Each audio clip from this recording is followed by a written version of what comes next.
Halo, assalamualaikum warahmatullahi wabarakatuh. Welcome back on my YouTube channel. Ketemu lagi dengan saya Eka Amalia, Baking Cooking with Love. Gimana kabarnya teman-teman semua? Semoga sehat-sehat selalu ya. Hari ini saya mau ngajak kalian buat pempek, tapi kali ini pempeknya nggak beda ya, karena ini pempek tenggiri. Karena kalau biasanya kita kan resep pempek tenggiri itu pempek lenjer beda, pempek telur beda. Nah kali ini saya akan mix satu resep bisa untuk dua jenis pempek, dan ini enak, lembut banget, hasilnya juga banyak teman-teman. Ini 1 kilo dapatnya kurang lebih 140 piece. Gimana? Penasaran nggak kalian? Penasaran kan ya?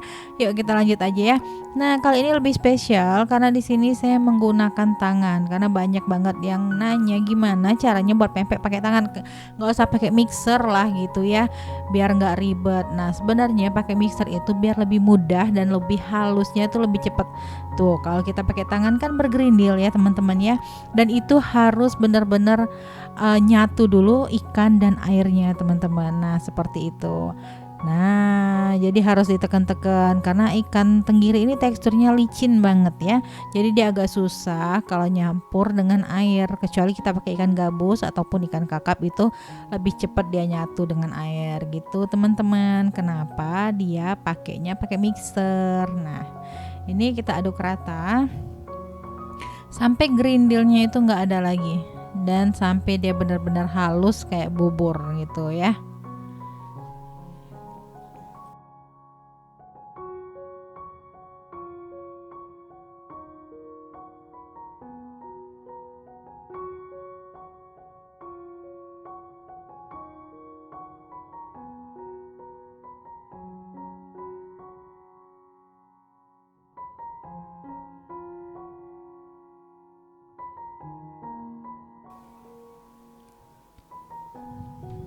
Ini sengaja videonya saya panjangin biar kalian lihat step by stepnya dengan jelas banget ya teman-teman. Nah ini udah ada air sisanya tadi ya, jadi air, takaran air, sisanya kita masukkan garam dan juga micin seperti biasa ya. Kalau tidak mau pakai micin bisa di skip gitu ya teman-teman ya. Jadi di sini micin adalah fungsinya adalah untuk menguatkan rasa ikan biar lebih gurih gitu ya. Nah, jadi ini kalau udah diaduk rata sama garam itu biar lebih cepat mengental, ngaduknya harus cepet gitu teman-teman, harus ekstra cepet. Nah, gitu ya. Jadi kalau dengan bantuan mixer itu lebih cepat kental adonannya ya. Kenapa? Karena kalau dicampur sagu nanti itu hasilnya lebih set, lebih padat. Jadi kalian lebih mudah untuk membentuk pempeknya dibanding dengan pakai tangan seperti ini. Harus ekstra cepat muternya gitu ya, biar lebih cepat juga kental. Nah, gini teman-teman.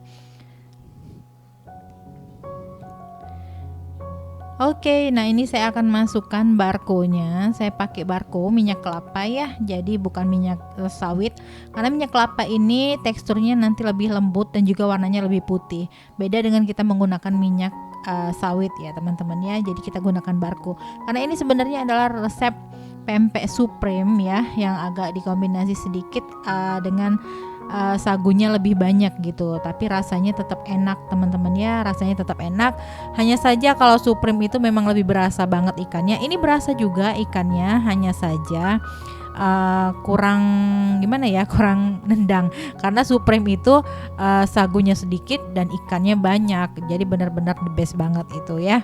Nah untuk kalian yang pengen jualan harganya di bawah pempek supreme bisa gunakan resep ini teman-teman. Ini kualitasnya juga hampir sama dengan supreme ya, dan di sini juga saya menggunakan sagu yang nomor 1, sagu yang warnanya putih dan juga warnanya oke banget, hasil pempeknya juga oke banget dan juga nggak cepet kuning. Jadi kalau kalian mau pakai untuk usaha dan juga mau jualan pempek yang harganya kualitasnya bagus, harganya juga bagus, bisa menggunakan sagu yang ini teman-teman.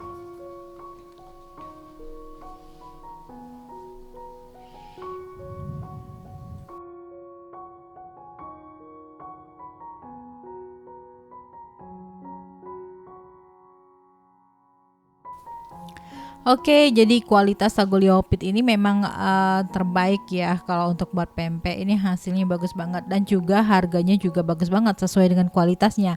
Jadi kalau kalian pengen buat pempek yang kualitasnya bagus, lebih putih gitu dan juga nggak cepet kuning, kalian bisa gunakan sagu yang satu ini teman-teman ya. Jadi harganya 2 kali lipat dibanding dengan harga sagu tani yang warna kuning yang biasa kita pakai ya di video-video sebelumnya. Jadi kalau untuk sagu liong pit ini kalian bisa menggunakannya sesuai dengan resep, sama, nggak ada beda sama sekali ya. Hanya saja beda di harganya. Gitu teman-teman ya. Jadi ini warnanya putih tuh, udah kelihatannya putih banget dan juga teksturnya juga lebih ringan dibandingkan sagu merek lain ya. Nah ini ada juga liao cokang ya. Nah itu juga bagus, boleh juga kalian pakai. Jadi kualitasnya hampir sama dengan liopit ini. Nah ini adonannya udah saya timbang masing-masing 20 gram. Jadi satu resep bisa untuk 2 macam pempek. Pempek lenjer dan juga pempek telur. Karena banyak banget yang nanya, kira-kira kalau adonan pempek lenjer bisa nggak dibuat telur, adonan pempek telur bisa nggak dibuat lenjer gitu ya. Kalau pempek lenjer yang sudah saya share sebelumnya resepnya untuk tenggiri, itu kalau dibuat telur bisa banget. Hanya saja kalian bisa nggak buat adonan lembek gitu, adonan lembut gitu, jadi pempek telur kurang lebih gitu ya, kira-kira bocor atau enggak gitu. Nah kalau pempek telur dijadiin lenjer bisa nggak? Bisa, hanya saja pempeknya lebih kenyal karena sagunya lebih banyak.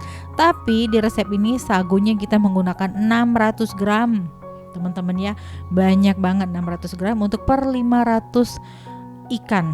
Tuh lebih banyak sagu dibanding ikannya, tapi hasilnya lebih lembut. Nah ini wajib kalian coba dan ini cocok banget. Nah ini sagu kuning saya gunakan hanya untuk membentuk pempeknya teman-teman ya, jadi nggak pengaruh banget untuk hasil akhirnya nanti. Jadi hasil akhirnya tetap putih ya. Hanya saja ini untuk pempek, untuk membentuk pempeknya saya menggunakan sagu yang murah, yang harganya murah. Tapi ini tidak mempengaruhi hasil akhir kita, warnanya tetap putih gitu ya teman-teman ya. Sebenarnya sagu yang sering saya pakai ini, yang kuning ini kualitasnya bagus teman-teman, hanya saja lebih cepat kuning gitu ya. Apalagi kalau kena udara dan kena sinar matahari langsung.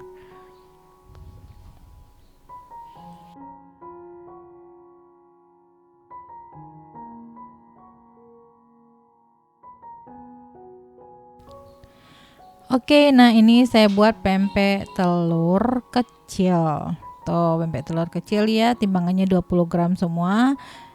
Langsung aja kita cemplungin. Jadi ini sengaja saya nggak shoot bagian di kompor ya, langsung aja bagian pembuatannya aja. Karena kalau bagian di kompor, video-video sebelumnya juga udah sering saya share. Nah, jadi bagian ini khusus spesial untuk pembentukan pempek dan juga nanti langsung ada hasil akhirnya ya, karena nggak sempet sama sekali saya untuk nge-shoot di bagian kompor.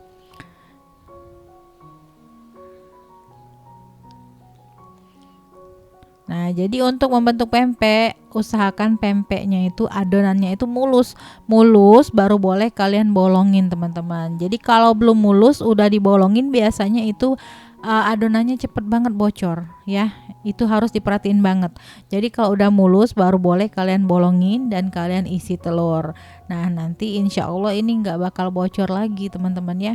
Kalau kalian masih retak-retak gitu ya, belum mulus tapi langsung kalian bolongi, itu rentan bocor dan cepet banget kalau kena goyangan sedikit ya, ketika kita mau nyemplungin ke air mendidih ya, itu goyangannya itu cepet banget mengenai yang bagian yang retak-retak tadi sehingga bocorlah pempek kita. Jadi itu perlu diperhatiin buat kalian yang pemula. Buat yang profesional itu udah hebat banget, jadi nggak perlu lagi tips dan trik ini ya, kalian udah pasti udah paham banget. Karena jam terbang semakin sering membuat pempek maka semakin tahu tekniknya ya. Jadi teknik ini adalah teknik dasar buat pemula yang baru belajar buat pempek, khususnya buat teman-teman yang ada di luar kota Palembang ya. Jadi teman-teman luar kota Palembang banyak banget ya para peserta dapur Eka. Mereka itu bukan orang asli Palembang tapi mereka bagus banget, niatnya belajar pempek itu hebat banget. Ya ampun, saya sampai salut banget, dan banyak juga yang udah jualan loh teman-teman ya. Oke teman-teman, panjang juga hari ini kita cerita ya. Oke, terima kasih banyak ya untuk resep hari ini. Cukup sekian dulu, semoga kalian suka. Dan terima kasih banyak buat kalian yang selalu setia di channel ini, selalu share video-video di channel ini, dan selalu nonton video-video di channel ini. Thanks for watching. Wassalamualaikum warahmatullahi wabarakatuh.